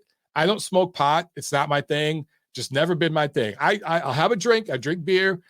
I'll have a shot every now and then with my friends. I'll sip on some bourbon. Not a pothead. However, Mike Tyson has a show where he just gets high and talks about shit and cries. And people love it. And it gets millions of views, right? You'd think one of the networks on regular TV would want to pick that shit up. Of course not. If you're Tyson, why would you even want to go to network TV when you could do a podcast or a YouTube thing? It's like, look at Joe Rogan. He's the I guess the prime example. That is where media is going. And that is where not just the consumption of media is going, but the actual media coverage of media is going. So I think if you're going to have Hall of Fame voters and you're going to have people voting for, the fight of the year, the fighter of the year, you need to go to where the media is and where the fans are. And more that is in these other types of platforms. And I think boxing is a little bit behind the curve when some of the, our institutions, if you will, like the International Boxing Hall of Fame, have not caught up to that world quite yet. And you think of like the International Boxing Hall of Fame, I should not have more social media followers than the International Boxing Hall of Fame, but I do several times over just on Twitter. Like, I'm not even counting the other platforms. How does that work? How does a guy like me have substantially more followers on all these different platforms than, that organization or others I could point to? So like stuff like the BWAA, the Association of Boxing Commissions, these are dinosaur organizations. And there's just, where do you go in the future with them? So if you're the Hall and you're trying to stay relevant, why are you tied to them? It just doesn't make sense, in my humble opinion. Now, I'm definitely not alone. Definitely not. Multiple other members of the panel have talked to me about this offline. We've had beers. We've had coffee discussing this shit together. Are they going to say that on their shows and stuff? No, they don't want to give up their job. But hey, I do my own thing here. So, I can say what the hell I want. All right, back to the phones real quick, guys, because we're running up on time here. 347 from New York. You're on the show. What's up? Yo, what's up, Mike? This is Rob, bro. What's up, man? How you doing? All right, good. So, look, Mike, I just wanted to say real quick about now. I understand your opinion about Tank and everything, and but I respectfully disagree. The reason why is Tank, people saying he can't get better and he doesn't, but the thing is, Floyd, who ruined boxing, also up to his schedule up to this point has been a joke, and he hasn't fought anybody to show how great he is. I mean, that's what the opposition, sports is. When you to see how really good you are depends on the opposition you face. Yeah, that's fair. Tank That's fair. hasn't faced, you know what I mean? So he hasn't faced anybody that that we know how good he is. You're right. I mean, he might show us a level, right? When he finally does step up, maybe he will show us levels we haven't seen yet. We've seen plenty of guys do that before, but we just got to see it. That's my thing. I just want to see it. Right. That's what I'm saying. And I think that, for him to fight Garcia, it would be a popular fight, but Tank is pretty popular. You know what I mean? Garcia is pretty popular, but Tank needs to go in and get them belts from Haney. You know what I mean? If he wants to stop people from saying how, you know what I mean, to just discredit him on his resume and everything like that. Once he gets those belts from Haney, then go in, you know what I mean? And this is just me. If I was just, guiding Tank or if I had to give him some advice or whatever, you know what I mean? I trained in Upton, you know what I mean? Lived in Baltimore, whatever, I know Coach Calvin and them, you know what I mean? But okay. So, I'm just saying, if I was had to give in, if I was promoting Tank or whatever the case may be, our goal would be get them belts from Haney. I mean, Haney's a good fighter. He's nothing special to me. I mean, I can't say he's not a Hall of Famer, which is, and on that topic, the Boxing Hall of Fame is a joke. I mean, as you were saying, I mean, it's just that's a topic for another day. But I'm gonna just leave it short. That's a joke. But Tank needs to get the belt from Haney. You know what I mean? If anything, I'd love to see Tank, it. No Garcia fight. I'm sorry, bro. I would love to see it, but we're not. We're not going to see it. That's the problem. That's the Tank versus Haney. Yeah, we're not going to see it, man. I mean, I think that fight will happen before Ryan Garcia. Yeah, maybe. Because Haney doesn't punch hard, so yeah. So I'm saying, if you don't think we're going to see that fight, do you think who do you think we will see Tank fight next? I honestly, brother, I don't know. And that's my thing is people were talking earlier on the show about Frank Martin. Maybe I could see that a rematch with Isaac Cruz, but I just don't know. I don't know where they're going to go, especially if they're going to pay-per-view. I just don't know. Mike, I think it's going to be Haney, brother. I'm saying they already, traded words and whatnot. I mean, again, words, Twitter, and all that kind of stuff doesn't really. But I mean, they shared some and it wasn't theatrics. It was simply, I'm gonna fight you next. You know what I mean? Mm-hmm. As in, Tank is broken away from Floyd. Supposedly, is he officially away from them? They haven't announced anything. I know that last fight was his last fight on that contract, but between you and me, all signs point to him re-signing with Floyd, or at least staying with PBC and Al Heyman. I don't see him going anywhere else. Yeah. I mean, I don't. Why? My thing is he's got the exposure. He could go independent. You know what I mean? Why not go independent? Floyd got him the exposure. So, Floyd marketed him. I give Floyd that. He did market him, with the mismatches. Now he got him, as the mismatches got to the casual fan that he's basically a mini Mike Tyson, and everybody's coming to see the mini Mike Tyson. You know what I mean? Yeah. So I just think that, I mean, you know, Tank, if Tank does do that, that would be a terrible move on his behalf. But I mean, you know, hey, you know what I mean? It's on him. But, you know, again, I'm gonna say that Tank is he put it like this. He doesn't want to go back to Baltimore. He's looking at every fight like he's gonna lose going back to Baltimore. That is enough to make you, you know what I mean, to just motivate you alone.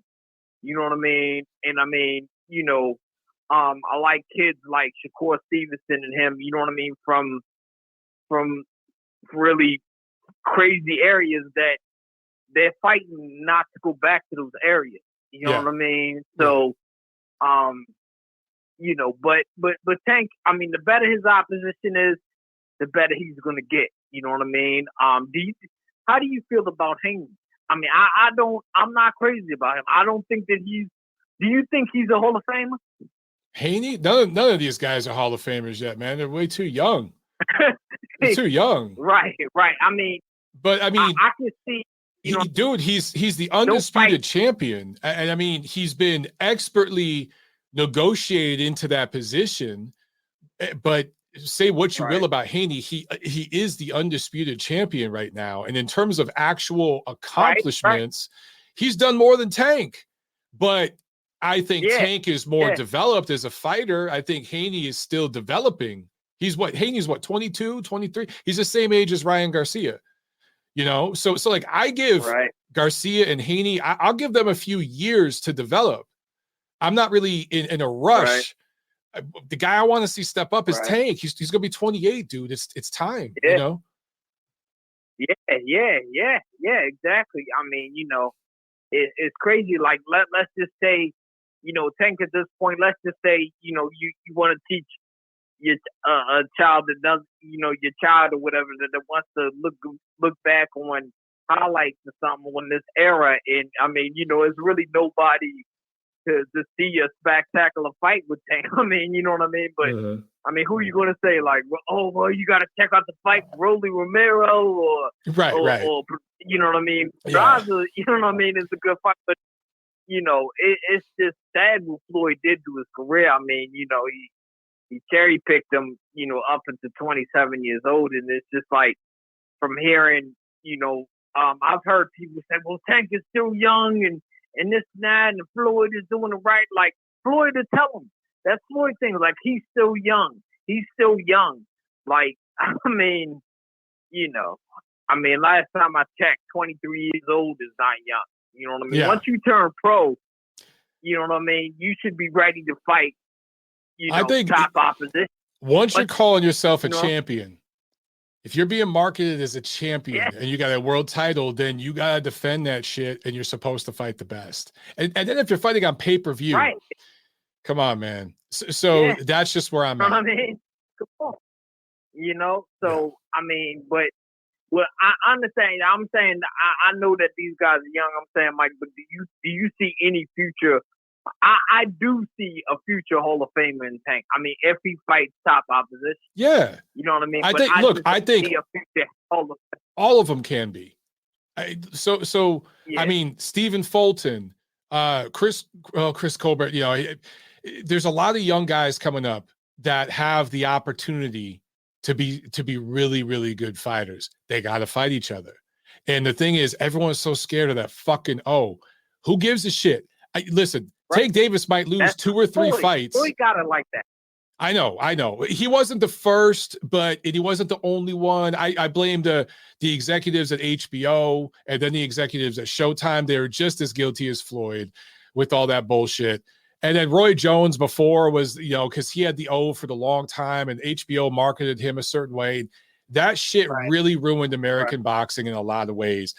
I'm saying Ryan Garcia, Devin Haney, Tank Davis, these guys might lose 2 or 3 fights, and it will make them more popular with fans, because if you lose a fight and then come back and win, you rise back from defeat.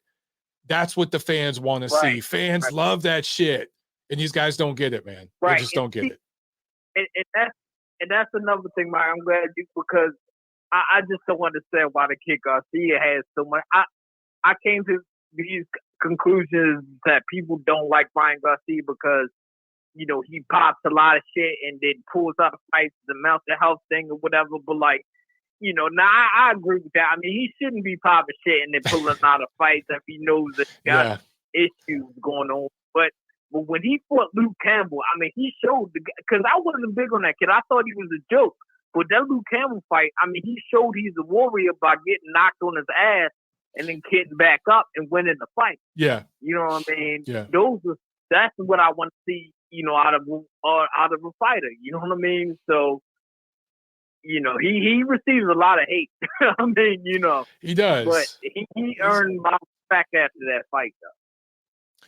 I'm with you, man. Yeah, I mean, he's growing on me. I still just want to see more, but I want to see that from all of them. I was really high on Teofimo Lopez when he fought Lomachenko. I was so impressed. And then what he's done shit since then, man. He got crazy. He's just talking all kinds of weird stuff on Twitter, and he's just kind of disappeared. I hope that he could come back from that because I was really high on him after that point. Just all these dudes just need to just fight and fight each other. And people forget, man, when Ray Leonard and Thomas Hearns fought, they were, I think, 22 and 25 were their ages. I want to say it was maybe 23 and 25, something like that. They were really young guys when they fought the first time. And that first fight, and then the second one, and all the other fights they had against the other great fighters they faced, built them into the stars. It's not that they tried to become stars, then do the big fights. It was those big fights that made them stars. And that's what's missing in this era, brother. That's what's missing right now. Yeah, at least with American fighters. I mean, right. So I'm saying, Mike, who do you think? All right, so I saw a poll list of fighters that you want to see Garcia fight. I believe, you know, it was Romero, it was Tank, Romero, it was Isaac Cruz, and Isaac Cruz, Romero, Tank, and I forgot the other ones, but I'd rather see him fight Pitbull or Romero next, other than Tank. You know what I mean? For like a develop. Well, okay. Look, and then I gotta jump, man, because we're running up on time. But like, if you told me, no problem, bro. If you told me that Garcia next fight was going to be against Isaac Cruz, but then after that he was going to fight Tank, so like there was a build to it. Okay, I'm cool with it. If him and Isaac Cruz was on DAZN, regular DAZN, and then he was going to fight Tank after that on pay-per-view, okay, I'm cool with it. That's fine.